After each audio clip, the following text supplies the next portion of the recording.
we are at the beginning of a new paradigm where these types of regulations are going to be backed by very significant enforcement actions. And so organizations need to be thinking about, hey, what's the next domino to fall from a supply chain transparency perspective? Before we get started with the show, here's a quick word from our sponsor, Global Training Center.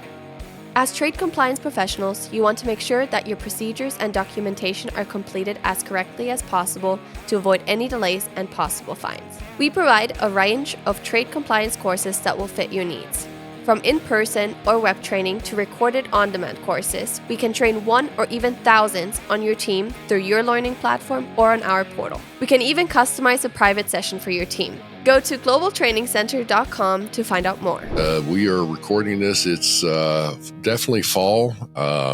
In the Memphis area, Lalo, I will tell you, it's been great. Weather-wise is getting a little bit better, but it got a little bit warm. We got back up into the 90s, although the humidity for us has dropped down really low. So that's actually made it much more bearable. So I'm sitting there loving that kind of stuff. How's your fall going down there in Texas? Well, pretty good. Actually, I should say, weather-wise, it's okay, but this is a time of year where there's a couple of things going on that get really exciting. I mean, it's like almost every day there's sports, some kind of sports. So I was just talking to our guest about even though I'm in Texas, I'm a big Yankee fan, and people probably already know that on the team on the podcast. But yeah, exactly, yeah. So Yankees, unfortunately, are not going to the playoffs this year.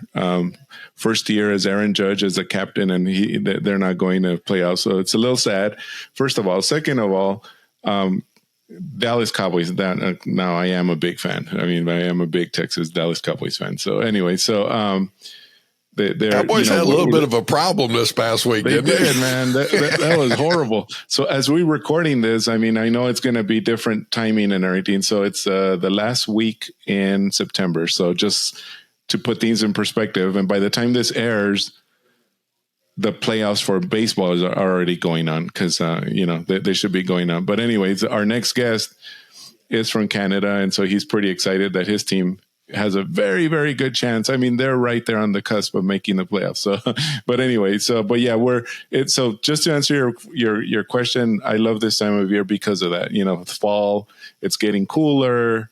I'm not a big pumpkin spice, coffee drinker or anything, but I mean, I know that's a big deal too. So, but anyway, but yeah, so that's where I am right now.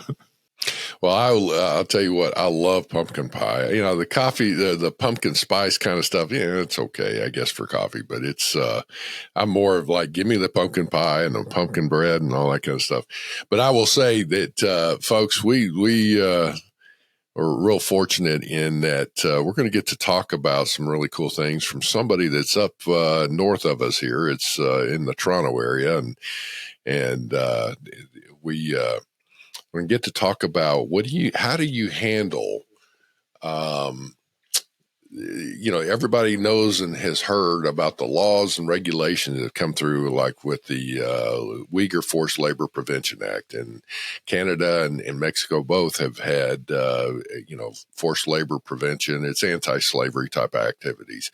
There have been other things have gone in where there have been issues where, at least in the U.S., components from China that have been had extra tariffs put on them. Well, China has been shipping their components to other countries into factories there, and so the components have been manufactured into other products. Man, I'll tell you, I don't know what the deal is with my throat here today. Anyway, so how do you keep up with all that? So we're going to have a good discussion to figure this out, to how to pull people together. I'm looking forward to this. But we have a fellow by the name of Jackson Wood from Descartes, who is a very excellent. Descartes is a very good Canadian company, has done quite a few acquisitions, has grown very large, but they have some really fantastic folks. But as we were talking, the Toronto Blue Jays what we were talking about there. And to their credit, I will say, Jackson, I had the privilege of working in Canada for 5 years, made some great friends. I was in the Toronto area. I was actually living in Mississauga. But when I was up there is when the Blue Jays were back-to-back world champions, and it was a great, great, great time. And I know that folks they love those Blue Jays up there. So to your credit, that's excellent. But welcome to our show. Why don't you tell folks a little bit about yourself and your background and what you do for Descartes? Hi everyone, are you loving our podcast? Do you feel like watching instead of just listening to our episodes? We have started to share our podcast videos on our trade community, www.crowd.trade, where you can view the complete show, comment, and carry conversations with your peers. We have built a trade community around our training courses and different resources for you to collaborate and gain the knowledge you are looking for. Head over to crowd.trade and register for your free account. Let's start trading. Sure. Thanks so much, Andy Lalo, for the opportunity to be here. And I also appreciate the love for the Blue Jays. I mean, this is a team that isn't just representing a city or a province, it's representing a whole country. And so I think that there's a lot of the energy and the enthusiasm that you see for Blue Jays fans is just partly because they're the only team in town. It is a little bit of a sad fact that we lost the Expos a number of years. And, we continue to get teased a little bit with, maybe we'll put a team back in Montreal. I think it would be awesome for Canadian baseball fans, but the Blue Jays will have to do for now. And hopefully we're about to embark on a long playoff run, touch wood. So, as you said, my name's Jackson Wood. I'm the Director of Industry Strategy for our Global Trade Intelligence solutions here at Descartes Systems Group. As you touched on, we are a multinational logistics supply chain and trade compliance enabling organization. We were founded in Waterloo in the early 80s. And Waterloo, for those who don't know, is sort of like Canada's Silicon Valley.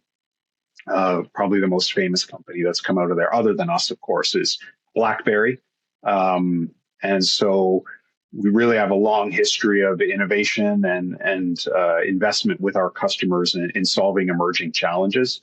And I think we're at a very interesting time, at least when we talk to our customers on the trade compliance side, around the intermingling and the beginnings of motion towards a little bit more of a holistic approach for global organizations to think about not just trade compliance, but broader risks around corporate image and reputation, business resiliency.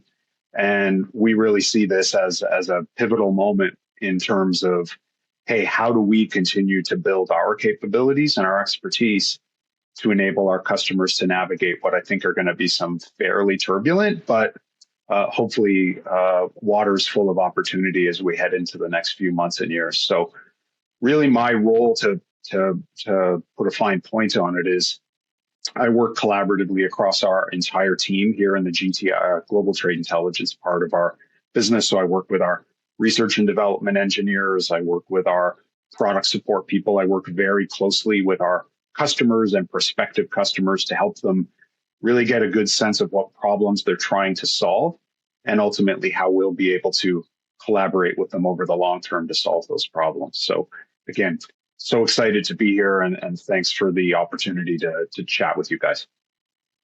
You bet. Well, one of the things I will say that to your point, and this is one of the things, folks, this is going to be one of those, whether you're a service provider, you're an actual importer or exporter, this is, if you're dealing with international trade, this is going to be a show that hopefully is going to stimulate you to think, stimulate your brain to really consider some things. You may be only dealing with some things domestically, but in that scenario there, you're going to have people that are providing you supplies or providing you services that deal in international. So you need to have, some thoughts to say, where are they getting their goods from? So in that realm. So as we're talking through, let's look at this from a strategic standpoint. that in today's world, we just mentioned there's the anti-slavery legislation and regulations that are coming out of it. Obviously, the legislation goes through, and from that, the different bureaucratic departments of a government will then draft up regulations on how to enforce the legislation. With that, again, some of it's good, some of it's bad, some of it's like, we're in new territory on how the governments are putting things forward. As I'm looking at some things to what Jackson folks are dealing with, there seems to be an issue right now where when you source goods and you're buying these goods, you're dealing with, let's say, a distributor from somewhere, maybe in a foreign country, maybe in the U.S., but then they're getting it from a foreign source. And as in today's world, if I'm an importer, I have the obligation to say, where are you getting your goods from? And your distributors are going to look at you and go, I'm not telling you that. You'll circumvent me and all of that. Unfortunately, the scenario as this works then is it makes it difficult on an importer to really show what would be considered due diligence. So as we're going through the needing transparent vendors, and those kinds of things, what do you suggest when somebody's going in and looking at this kind of stuff, whether it's, you're buying goods or you're trying to sell goods out there and different things? What do you, what's our initial thought here? I mean, the compliance folks are probably going crazy over it and then trying to get other people to come to the table and collaborate in other departments. What do you suggest in this right now as far as the initial approach? So I think there's a few things to consider here, Andy, and some of them are certainly on the practical side, but perhaps some of the concepts may be a bit more strategic or long-term in nature, because I think just to level set that in as much as some of these new regulatory instruments are new and somewhat innovative, as you said, in terms of how they're going to be enforced, I think the UFLPA enforcement is a great example of that, where, as you know, anything that is coming from certain regions of China, CBP is holding it under the presumption that there is forced labor or slave labor involved in the production of those goods. And the importer is under an obligation to prove to CBP that, in fact, those goods are clear of forced labor. So that's a really new paradigm for a CBP enforcement initiative. And I think what a lot of organizations are struggling with is trying to say, okay, well, this is probably a one-off, and we'll run some mock detention exercises and we'll start to get our ducks in a row in terms of how we're going to deal with this. But once we've got a bit of a box around how we're going to deal with potential UFLPA issues, then we can move on to other things. And, my own view and the view of some of the customers of ours that I've been speaking with is this is the beginning of a trend.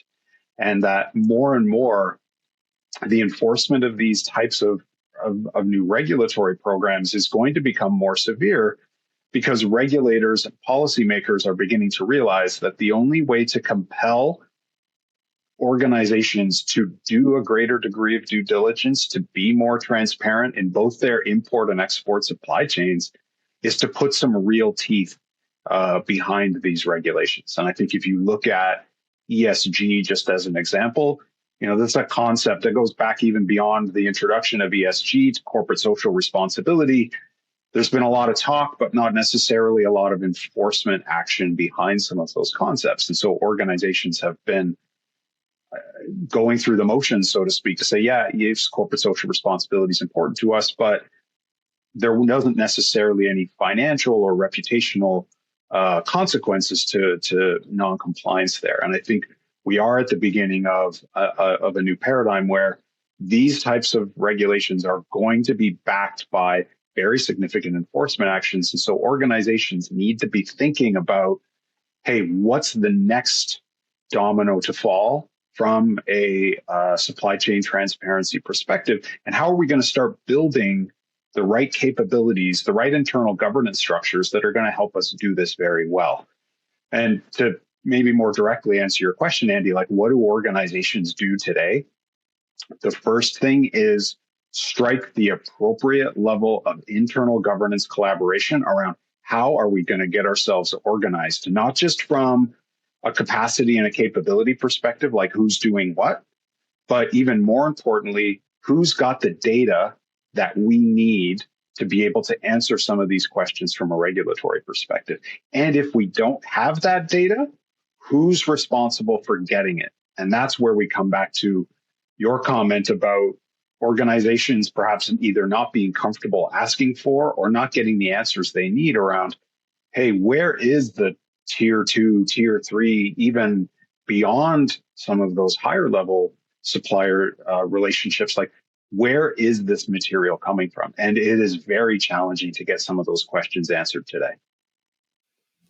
Well, to that point, here's the thing that as we look at it, I will say that regarding, let's say that somebody is a company is selling, their products, their parts, or whatever online and whatnot. And there is a widget that they are deciding that they want to offer. So I want to give a story here. I want to give a scenario so that people can relate to this. It's like, well, this is what we're talking about as far as this collaboration goes. So when a part is added to a company's, I'll say, inventory arsenal of goods to sell, it may be just parts, it may be a finished good, whatever the case is. Whenever that is added to a company's catalog to start selling, it didn't just happen. That takes several weeks. Even if you're a small company, it takes a little while to get that. So it's like, okay, yeah, we need to start offering this product. Great. Is there a market for it? Sales, can you sell it? Wonderful there. All right. Purchasing or sourcing. Go out there and find a source for this. We think we have a good source here or there, whatever. So they start working on that for a while. And then there's the scenario here is like, okay, the purchasing groups are looking for bigger, better, faster, cheaper. Let me get a low cost of goods. Great. Well, you have that objective, but the compliance folks usually are way down in that role that usually sometimes they're not even included in the assessment of bringing in some goods. You've got your logistics and transportation folks. It's like, okay, somebody's found a factory in XYZ country. Now we need to be able to move it. We're going to move it to, is it by air, by rail, truck, or ocean, whatever. And you start working those things out. And then you've got the logistics on it. Well, when it starts transportation, it's moving, then we're going to have to store it and or put it in warehouses for pick and pack and all that comes into play. But then there's also the scenario here from the compliance arena going, oh, well, guess what? This is not a duty-free item. It's something that's, you're going to have duty. You may have, if it's sourced out of China or somewhere else, there may be added tariffs on it. There's an anti-dumping scenario in here or countervailing duty type scenario. Okay, well, that adds more cost. And people aren't thinking through this. So to me, this is one of those areas where you've got a team. So if you're an executive, look at it this way. If you're, coaching a basketball team, you've got 5 players on the court. Each player has a significant role to play. Each department, therefore, and then the analogy has a significant role to play, but they all need to work together to have success in this scenario. And there may be a scenario going, you know what? This is not necessarily the right play to make on this particular widget out of XYZ country. We may need to look at a different source. So to pull that off and pulling those people together, especially the purchasing, the logistics, the transportation, the compliance, even your IT systems and things of that nature, what do you think there, Jackson, as far as how to try and pull those folks together? Well, I think it's a good question. It's going to vary by organization, of course, right? So we serve customers in all different industries, all different sizes. And I've spent the better part of the last year really having in-depth conversations with our customer base about these types of issues. And what I can tell you is the common thread is that everybody recognizes it as an internal governance and collaboration challenge. And how are we going to get all of those different areas of expertise and all of those different areas of internal, whether it's data, systems, as you said, Andy, how are we all going to get on the same page, speaking the same language about protecting our organization from regulatory risk, from reputational risk, and from resiliency risk? So that's the common thread. But what's very different, depending on the maturity of the organization or what industry it's in, is who's chairing those internal governance discussions. Is it the chief legal officer? Is it the chief compliance officer? Is it the CFO? Is it and this was a real learning moment for me. One of our large retail customers now has a chief ethics officer in place, and this is a new role to the organization. And their primary mandate right now is chairing these internal governance tables to say, okay, what's the role of strategic sourcing here? What's the role of our legal operations team? What's the role of our warehousing and inventory management group? What's the role of trade compliance? And by all accounts, these conversations are pretty clunky in the early going because organizations have never talked about this stuff in a connected way before. And so where we're getting asked for a lot of help is, hey, do you have a technology solution that can tie this all together? And as much as we would love to sell more technology solutions, what we're trying to say is, look, this is not a technology problem right now. This is an internal collaboration challenge. And we think there's a lot of opportunity on the other side of the bumpiness in terms of better internal visibility, better external invisibility. And, just speaking anecdotally, part of the reason why the chief ethics officer is convening some of these meetings is the chief ethics officer is accountable for some of the disclosures that have to happen, not only to the board of directors, but also to external stakeholders. And so the chief ethics officer has a deliverable of saying, here's the internal and external mapping of how goods, services, and capital flow throughout our international supply chain. So there's a lot of motivation on his or her end to be able to generate those reports, but they go around asking these discrete functions for that data, and either they don't, trade compliance doesn't understand the question or doesn't have it because, sourcing maintains that data set or the supply chain folks maintain that data set.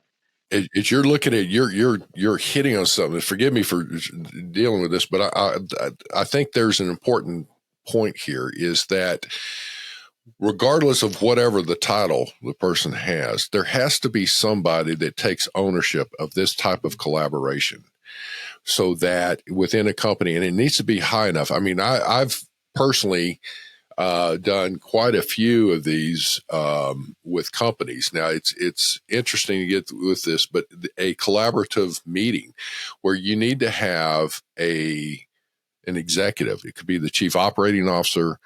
It could be the CFO. It could be the ethics or compliance type thing. Someone needs to be high enough in the C-suite, or in this case, it could be an owner or partner of a company. The point being is hosting a meeting that initially kicks this thing off, and you bring together representatives, preferably like middle management initially, from the different areas that we're just talking about. And then you start going through and talking about it. And, you kick this off. But the issue that I find, Jackson, is that you're hitting the nail on the head where people start talking about how do we need to do this. And then you host these meetings to say, here's what we're striving to accomplish. And in that, the role that everybody plays comes in there. And one of the things I will say is a lot of times people are looking for an automated systemic solution. Well, if you're not doing it manually through the process, and part of the manual process is literally sharing information with the different departments in that internal governance, you're not going to be able to come in with an automated solution because it's not going to have input in the configuration from all the different areas. So let's back up. having the conversation. Let's talk through these things. Hey, we're thinking about sourcing from this country, or we're thinking about selling and going into this country. Okay, gee, the compliance people need to be look at it and say, well, you know what? Let me look at the widgets that you're wanting to do and see what the requirements are for shipping into or out of those countries.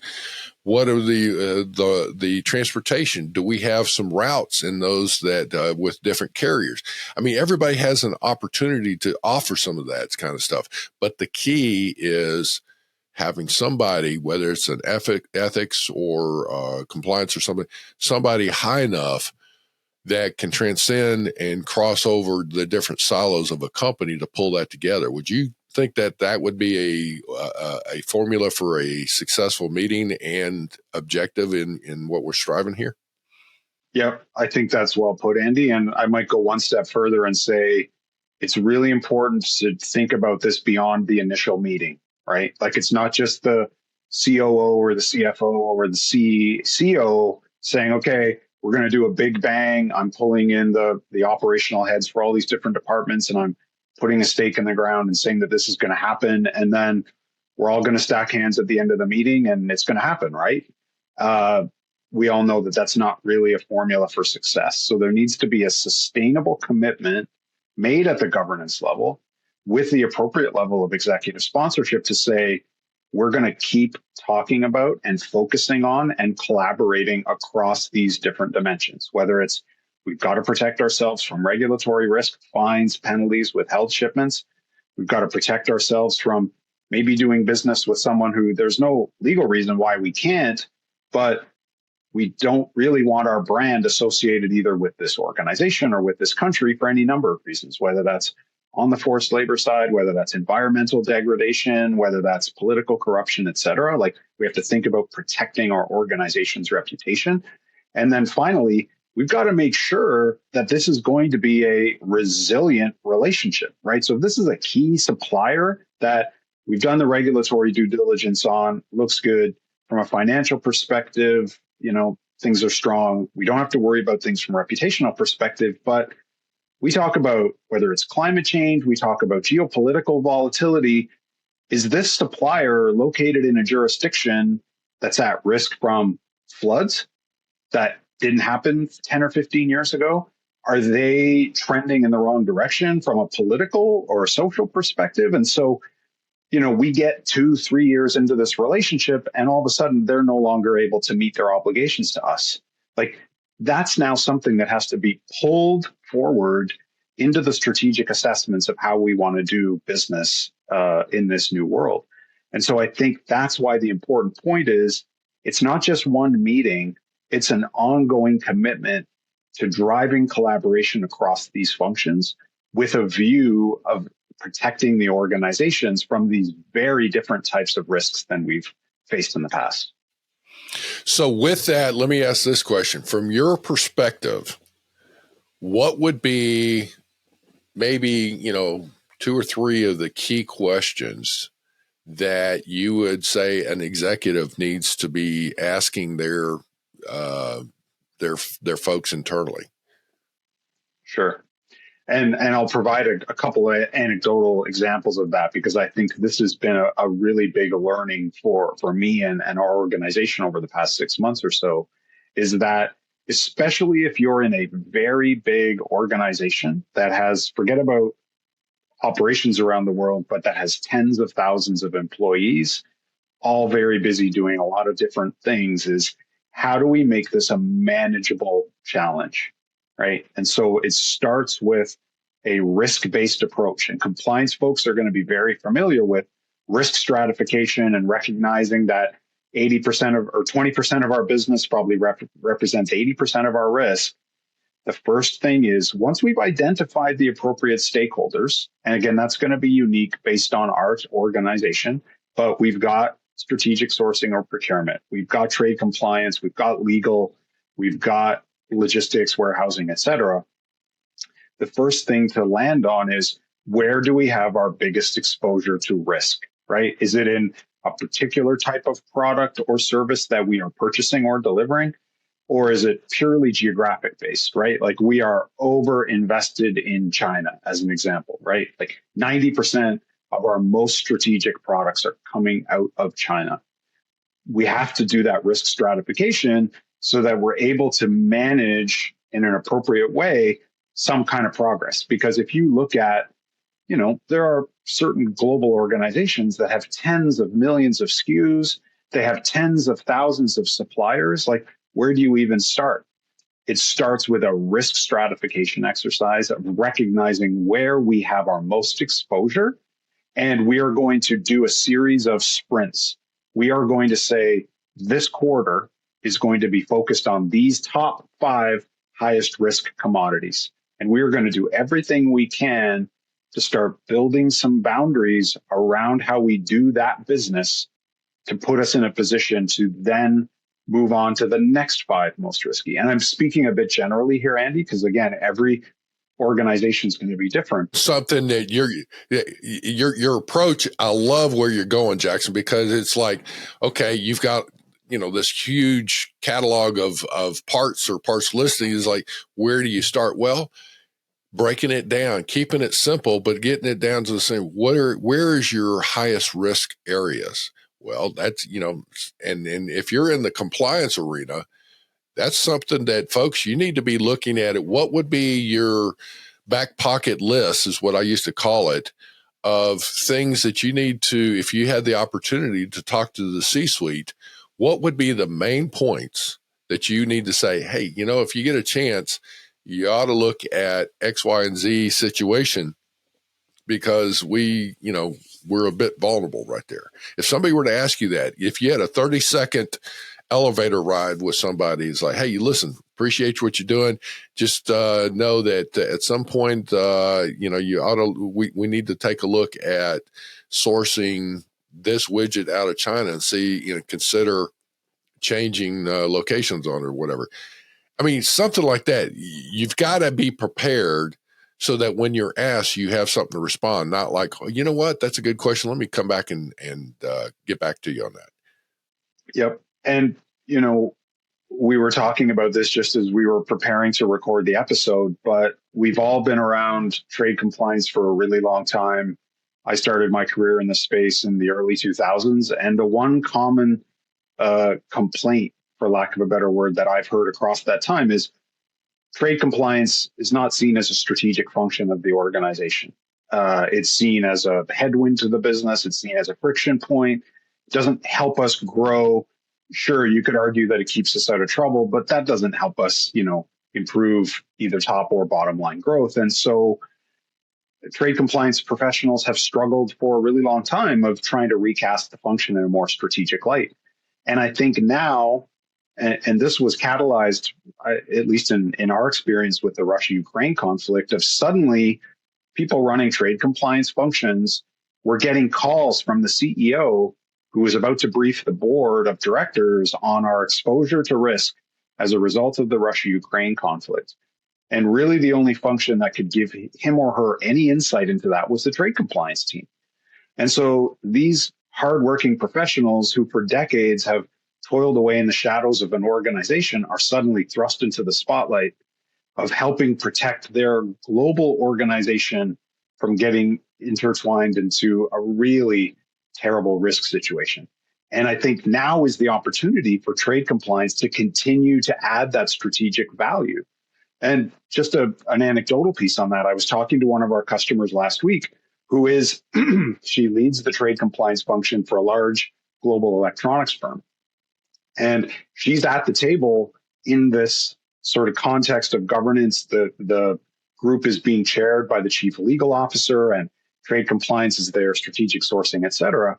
And what is slowly starting to dawn on the chief legal officer is that the greatest leverage point inside the organization from a knowledge and from an expertise perspective is the trade compliance team. And so all of a sudden, she's gone from being a seat at the table to a really core driver of progress and ultimately impact on this team, because she and her trade compliance teams have the experience, the familiarity with navigating international regulations, and the intimacy to physical goods, whether that's tariff classification, whether that's understanding rules of origin in the context of free trade agreements, in a way that a lot of her colleagues in other parts of the organization simply don't have. So this, to me, is in some ways the coming out party for trade compliance as a core strategic value creator inside of organizations. And this is what we've all been looking for at least the last 20 years.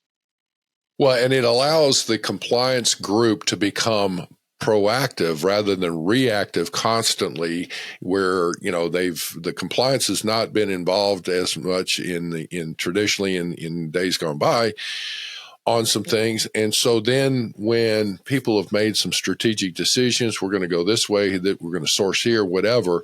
And the next thing you know, you've got the proverbial, and a lot of people laugh when I say it, but it's like the compliance team winds up being the pooper scooper at the end of a parade trying to clean up a mess. And so it's like, okay, now utilizing when people recognize, and I say people, I'm talking about the legal side, the C-suite, the executives, or the whatever, on the resource that compliance folks are in the knowledge and the things of that nature, and they include them in their strategic plan or planning sessions.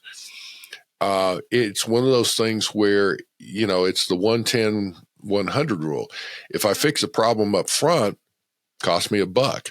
If I wait a little bit, it may cost me $10. But if I wait on down the road, it's going to cost me 100 times whatever it was. So the point being is being involved on the front end makes things move so much smoother. But you have to have a scenario where the compliance can't just be in a silo themselves.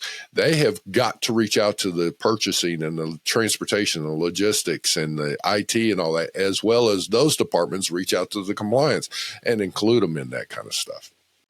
Yep.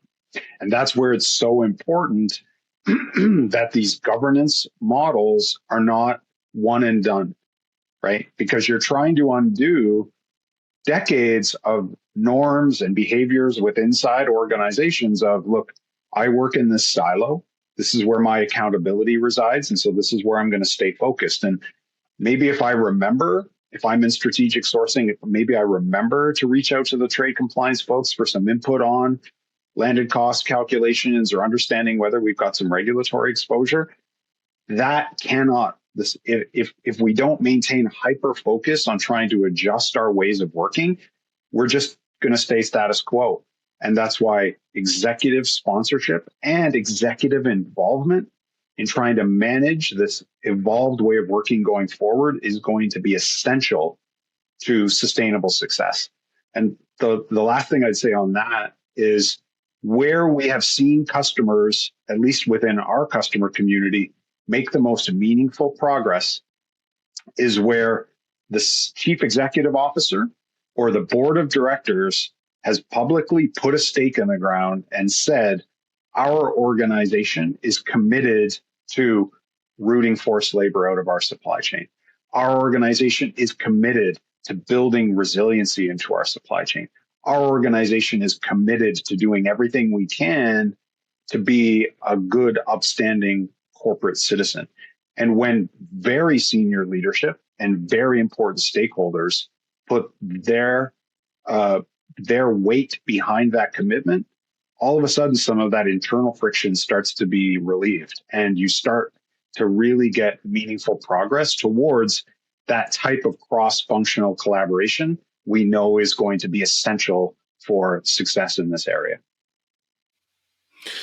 Well, I will say we're going to need to wrap up this particular show on some things, but I will say, hopefully, folks, you are hearing what Jackson is emphasizing here. And then as we're looking at it, again, some companies have a logistics council, some have different things. You call it different things, but it's one of those where if you are not participating in a collaborative meeting of different areas of the company to talk over strategically, where you are selling or sourcing goods, you need to give that some thought, and it needs to come from your executive level so that strategically, what are you striving to accomplish in today's world? You want to penetrate markets that you're currently in. You want to penetrate them even deeper. Or you want to penetrate new markets. Well, to sell your goods, you've got to look at it and use your team. Everybody has a part to play in all of that. So I guess coming back around to this scenario here is at the executive level, what would be the one main takeaway here, Jackson, that you could suggest that somebody that's listening to us and say, okay, you know what, you've piqued my interest, I need to do something on this. What would be the key takeaway for their next step? So I think it starts with identifying, even if you're not going to get it perfect right off the bat, but identifying who you think the constituents within the organization are who are going to have a perspective and some capabilities that are going to help here, right? So I think that's the first thing. The second thing, and this may sound a little bit different because it's a little bit sort of high level, but I think one of the things that creates a lot of challenge in these types of multi-stakeholder internal governance undertakings is what's our common language, right? Procurement speaks one language, trade compliance speaks one language, supply chain speaks one language, et cetera. So a big impact that an executive sponsor can have is saying this is going to be our common language, our common framework for how we're going to work together going forward. And what we've been suggesting to our customers is this three-dimensional risk approach. We need to think about our regulatory risks, right? So this is everything that we can and can't do from a legal regulatory perspective. We then have to think about our reputational risks. So yes, maybe legally we can do this, but should we do it? Is it aligned to our values as an organization? Is it aligned to the commitments that we've made to our staff, to our stakeholders, et cetera? And then the third dimension of risk is resiliency risk. Will this relationship stand the test of time? Can we rely on this third-party partner to be a strategic enabler of value for our organization over the long term? And the executive has the power to say, this is how we're going to look at this across all these different functions. And so I think utilizing that type of strategic framework in an initial meeting can set that group up for success over the long term because we've established a common language and a common set of lenses that we're going to evaluate these problems in. And that helps to break down some of these jargon or these sort of discipline silos that exist because everybody lives in a different world on a day-to-day basis. That is all right. So you've got regulatory risk, you've got reputation risk, and resiliency risk. And those three things are paramount. Excellent conversations there, Jackson. I appreciate that. Folks, I hope that you're looking at this. We're going to have Jackson's contact information out there, as well as if you have some other questions, feel free to reach out to myself or Lalo on this. The other side of this is, as you're looking at it, don't think you need to do this all on your own. That's why I was saying with the contacts, get people that are, experts in doing this. It's a relatively short project that could get this thing launched, and keeping it going is another scenario there. But at least getting it pulled together, you may find that there's also the opportunity to eliminate exceptions and issues in your supply chain that you didn't realize was there until you got all these key folks in the room as you go through, and you can streamline your process, reduce your cycle times, reduce your costs, and improve your service. So all of that to say, Jackson, I want to say this has been an excellent conversation and greatly appreciate you being on our show. It's been my pleasure, guys. I'm grateful for the opportunity, and I look forward to our next conversation. Lalo, anything last comments for us? No. Just sitting back and enjoying the conversation. Sorry I didn't participate too much, but it was really interesting. Thank you very much for coming on, Jackson. Thank you. And I know we have a few other topics we're going to talk to you about, but this was a good start. Well, it's a good start, and it's also going to be one that, folks, there are going to be practical solutions as we get into this series on what to do, how to deal with it. Again, remember, there are new laws and regulations that are requiring greater transparency of your sources, and some of that's a challenge. And so we'll be getting into, well, even as we're talking about the risks that we've talked about and all that, how do you vet a new supplier or even some of your customers, and what are they doing with your goods when you sell them? You've got to keep up with that kind of stuff. Well, how do you do that is what we're going to get into. So with that, Jackson, again, thank you, sir. It's been a pleasure talking with you, and Lalo, and to the rest of our listeners, you have a great day. Thank you very much for joining us. Simply Trade is brought to you by the generous contributions of Global Training Center. You can follow the show and GTC on LinkedIn or Twitter and other social networks. Make sure you check out the show notes in the description for a full rundown of today's show with all the important links. Also, make sure that you share this with a friend and subscribe on your favorite streaming platform. We really like hearing from you. If you enjoyed the show, make sure to rate and review wherever you listen to this podcast. If you or someone you know would like to be a guest in the show or would like to sponsor Simply Trade or suggest any topic you would like for us to discuss, please contact us via email at simplytrade@globaltrainingcenter.com, or you can DM us on Twitter at simplytradepod. Thank you again for the privilege of your time. Happy trading. Simply Trade is not a law firm or an advisor. The topics and discussions conducted by Simply Trade hosts and guests should not be considered and is not intended to substitute legal advice.